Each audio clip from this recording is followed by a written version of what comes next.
नागपुर में हुई हिंसा से 3 जोन के स्कूल भी प्रभावित हुए हैं।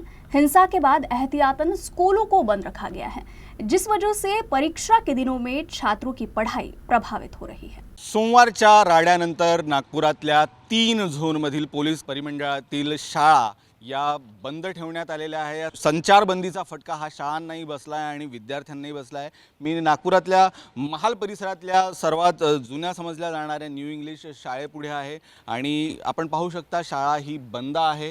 गेले 2 दिवस झाले शाळा ही बंद आहे आणि पुढचे काही दिवस ही शाळा जोपर्यंत संचारबंदी उठत नाही तोपर्यंत ही शाळा बंद राहण्याची शक्यता आहे। नक्कीच परीक्षांचे दिवस चालू आहेत, अभ्यासांचे दिवस चालू आहेत आणि अशा वेळी शाळा बंद असणं म्हणजे विद्यार्थ्यांच्या शिक्षणालाही विद्यार्थ्यांच्या अभ्यासालाही मोठा फटका बसतोय। काही शाळेचे काही कर्मचारी माझ्यासोबत आहेत।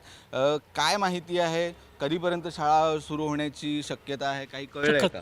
नाही तसं सांगितलं तर नाही, पण कलेक्टरचा आदेश आहे की सध्या बंद राहील बाबा म्हणून। मग शिक्षक येतात की येतात ते बाकी मुलं वगैरे येतात ना, त्यांना घरी पाठवण्यासाठी कोणी मेसेज नाही बघत, काही नाही बघत, त्याच्याकरता ते राहतात।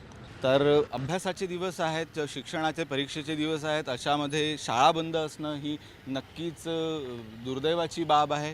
या संचारबंदीचा जो फटका आहे, या स्थितीचा जो फटका आहे तो या शाळांना देखील बसला आहे। या स्थितीतून लवकरात लवकर आपण बाहेर यावं आणि सर्व पॉझिटिव्ह व्हावं हीच तमाम जनतेची आणि नागरिकांची, नागपूरकरांची इच्छा आहे आणि लवकरात लवकर या स्थितीतून नागपूर बाहेर पडेल। नागपूर तसं सावरला आहे, मात्र स्थिती सामान्य होण्यास अजून काही दिवस लागणार आहे। त्या दिवसात आपल्याला प्रतीक्षा करायची आहे।